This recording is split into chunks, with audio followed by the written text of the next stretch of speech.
अस्सलाम वालेकुम guys, welcome back to a new video. तो आज व्लॉग नहीं है। मेरी एक सब्सक्राइबर हैं जिनका नाम है सना।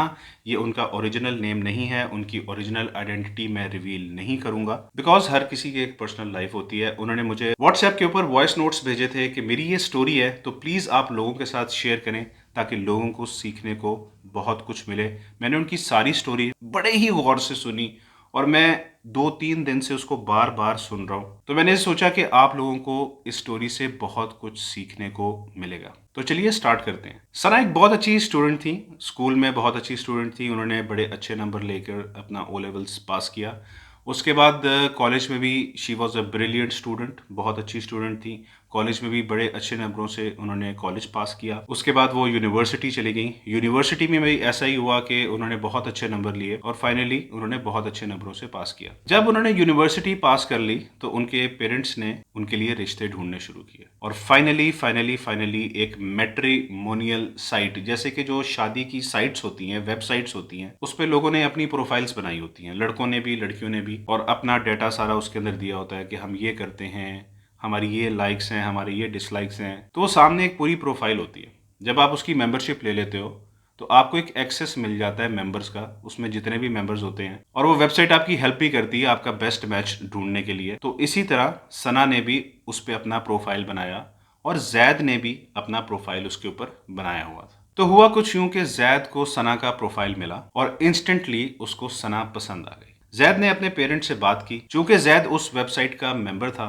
और सना भी उस वेबसाइट की मेंबर थी, तो उन दोनों के कॉन्टैक्ट नंबर्स और ईमेल्स वगैरह उस वेबसाइट पे अवेलेबल थे। जैद यूके में रहता था और सना पाकिस्तान में लाहौर में रहती थी। जैद के पेरेंट्स ने यूके से सना के पेरेंट्स को कांटेक्ट किया और जैसे ही दोनों के पेरेंट्स की आपस में बात हुई तो जैद के पेरेंट्स फौरन तकरीबन 1 महीने के अंदर अंदर जैद और उसके पेरेंट्स रिश्ता लेके लाहौर पहुंच गए। जैद तकरीबन 1.5 महीने की छुट्टी लेकर के आया हुआ था और उस 1.5 महीने में उन्होंने मंगनी की और मंगनी करके वो वापस चले गए। मंगनी करने के कुछ अरसे के बाद वो फिर दोबारा से वापस आए शादी के लिए। ऑब्वियसली शादी की तैयारियां होती हैं, शादी में टाइम लगता है, वक्त लगता है, कपड़े तैयार होने होते हैं, बहुत सारी चीजें होती हैं जिसकी दूल्हा भी तैयारी करता है और दुल्हन भी तैयारी करती है। सारे इंतजामात पहले से हुए हुए थे, हॉल की बुकिंग पहले से हुई हुई थी, कपड़े पहले से ही तैयार थे, मतलब तमाम बुकिंग्स वगैरह पहले से रेडी थी। और फाइनली जैद और सना की शादी हो गई। शादी के बाद तकरीबन जैद के पास 1 महीना था जो कि वो सना के साथ गुजार सकता था। वो 1 महीना उसने सना के साथ गुजारा, जितना भी वो घूम फिर सकते थे थोड़ा बहुत वो उन्होंने किया। और 1 महीने के बाद जैद यूके वापस चला गया। जैद यूके में जॉब करता रहा और सना यहीं पे अपने ससुराल में रहने लगी। जैद के यूके जाने के तकरीबन 1 से 1.25 महीने के बाद सना को पता चला कि वो प्रेग्नेंट है और ये न्यूज उसने जैद को फौरन फोन करके सुनाई। She was so happy. इतनी खुश वो लाइफ में कभी भी नहीं थी और जैद भी बहुत खुश हुआ ये सुन के कि वो बाप बनने वाला है। उन दोनों की आपस में बात हुई। सना ने जैद को कहा कि अब तुम आ जाओ, मुझे तुम्हारी ज़रूरत है। लेकिन जैद ने कहा कि मुझे छुट्टी नहीं मिल सकती, मेरे काम हैं, मैं यहाँ पे नहीं आ सकता, मेरे कुछ प्रॉब्लम्स हैं।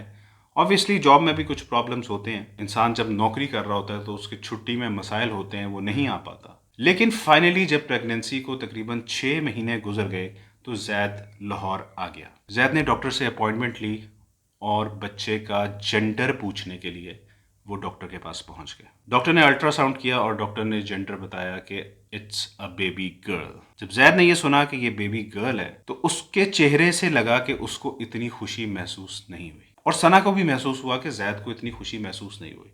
और इसी तरह का कोल्ड सा रिएक्शन, ठंडा सा रिएक्शन जैद के घर वालों का था। ऐसा महसूस हो रहा था कि कुछ अच्छा नहीं हुआ। ऐसा महसूस हो रहा था कि शायद उनको बेटा चाहिए, बेटी नहीं चाहिए। तो गाइस स्टोरी का ट्विस्ट यहां से स्टार्ट होता है। जैसे ही जेंडर रिवील हुआ उसके कुछ दिनों के बाद जैद वापस यूके चला गया और यूके जाते साथ ही उसने सना को, सना के तमाम घर वालों को, सना के फैमिली फ्रेंड्स को, सब लोगों को जैद ने ब्लॉक कर दिया।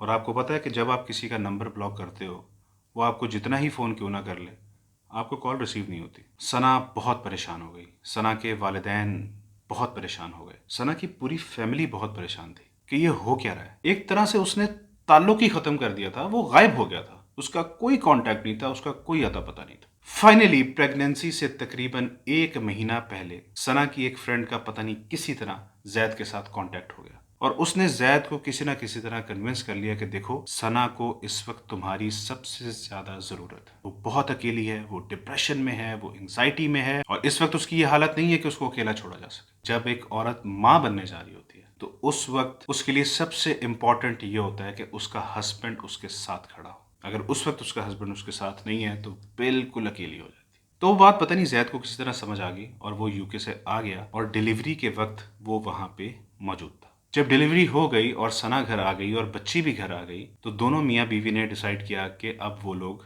यूके में रहेंगे, यूके शिफ्ट हो जाएंगे। जैद तो पहले ही यूके में था, सना उसके साथ यूके चली जाएगी और बच्ची भी उसके साथ ही यूके चली जाएगी। डिलीवरी होने के एक महीने के बाद जैद ने सना का वीजा अप्लाई कर दिया और बच्ची का भी वीजा अप्लाई कर दिया। लेकिन हुआ क्या, वीजा सिर्फ सना का लगा। घर में फिर एक टेंशन पैदा हो गई। सना ने कहा कि मैं अकेली कैसे आ सकती हूँ, 7 महीने की बच्ची को छोड़ के मैं अकेली कैसे आ सकती हूँ। लेकिन जैद ने कहा कि नहीं, तुम आ जाओ, थोड़ा सा वक्त लगेगा लेकिन हमारी बेटी का भी हो जाएगा। तो सना फाइनली यूके चली गई। जब यूके गई सना तो वहां पे ऑब्वियसली पाकिस्तानी कम्युनिटी होती है, इंडियन कम्युनिटी होती है। तो सना को किसी तरह से पता चल गया कि वो सारा केस जैद ने गलत फाइल किया था। सना के लिए तो वीजा अप्लाई करना जरूरी था, लेकिन जो जैद की बेटी थी उसके लिए पासपोर्ट अप्लाई करना था। लेकिन जैद ने पासपोर्ट अप्लाई नहीं किया, जैद ने वीजा अप्लाई किया, क्योंकि बेटी ने ऑटोमेटिकली यूके नेशनैलिटी बाप से इनहेरिट कर ली। तो बेटी का तो डायरेक्ट पासपोर्ट बनना था। बस फिर मियाँ बीवी के आपस में क्लैशेस स्टार्ट हो गए, बहस स्टार्ट हो गई, रोज लड़ाई होती थी, हर रोज लड़ाई होती थी।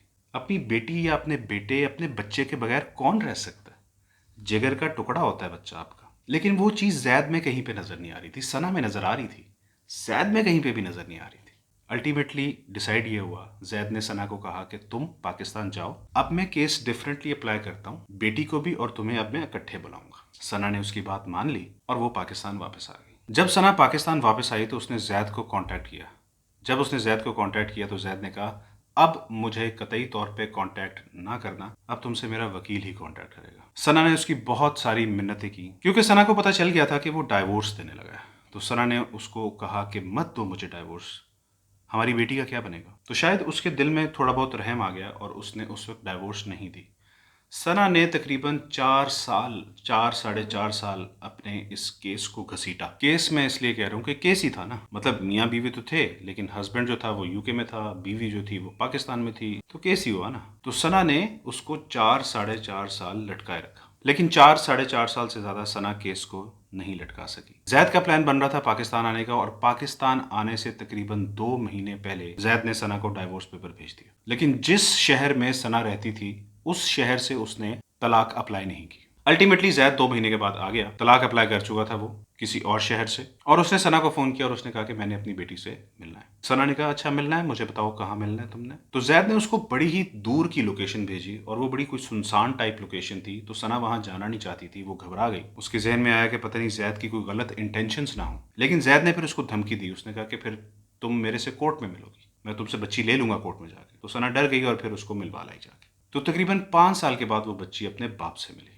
उसके बाद दूसरा केस किया जैद ने डाइवोर्स का, वो भी उसने विड्रॉ कर लिया। फिर उसने तीसरा केस किया डाइवोर्स का और वो डाइवोर्स इंप्लीमेंट हो गई, और किया भी उसने ओवरसीज कोर्ट के अंदर था क्योंकि वो यूके नेशनल था, तो वो डाइवोर्स फिर इंप्लीमेंट हो गई। तो लॉन्ग स्टोरी शॉर्ट, सना इस वक्त एक स्कूल में पढ़ाती है। ऑब्वियसली जिस टाइम सुबह सुबह स्कूल लगता है, 7 साढ़े 7 बजे जिस टाइम भी स्कूल लगता है उस टाइम वो स्कूल जाती है। 2 बजे वो वापस आती है। फिर वो सेकंड जॉब करती है शाम 6 बजे से लेके सुबह 3 बजे तक। सिर्फ किसके लिए? अपनी बच्ची के लिए, क्योंकि ऑब्वियसली उसने अपनी बच्ची के लिए स्ट्रगल करनी है और अपनी बच्ची को खिलाना है, अपनी बच्ची को अच्छा पढ़ाना है, उसको एक अच्छा इंसान बनाना है। बच्ची का बाप जब बच्ची को मिला तो उसने पहले से ही एक मैट्रिमोनियल साइट पे अपनी शादी का एक और इश्तहार दिया हुआ था। अभी कुछ दिन पहले उनकी डाइवोर्स हुई है और जैद साहब आजकल अपने लिए एक नया रिश्ता ढूंढ रहे हैं। सना का आप सबके लिए ये मैसेज है कि कोई भी मर्द जब तलाक के लिए फैसला कर लेता है तो इसका मतलब है कि उसने तलाक का फैसला कर लिया और वो तलाक दे देगा। तो प्लीज उस रिश्ते को लिंगर ऑन मत कीजिए। सना ये कहती हैं कि उन्होंने 4 साढ़े 4 साल 5 साल अपनी जिंदगी के, अपनी जवानी के जाया कर दिए। उसका तमाम लड़कियों के लिए ये मैसेज है कि अपनी जवानी के ये साल मत जाया कीजिए किसी ऐसे रिलेशनशिप के लिए जो ऑलरेडी मर चुका है। मैं चाहता तो आपको उनका वॉइस नोट सुना देता, उनका वॉइस नोट इधर व्हाट्सएप के अंदर पड़ा हुआ है, लेकिन मुझे उनकी तरफ से इजाज़त नहीं है, मैं आपको सुना नहीं सकता। यही वर्ड टू वर्ड उनका मैसेज है कि प्लीज़ अपना वक्त ना ज़ाया कीजिए, आगे बढ़िए, मूव ऑन कीजिए, अपने लिए कोई अच्छा लाइफ पार्टनर ढूंढिए। जिंदगी ख़त्म नहीं हो जाती, लोगों की 3-3 डाइवोर्स हो जाती हैं, लेकिन फिर वो अपना घर आबाद करते हैं।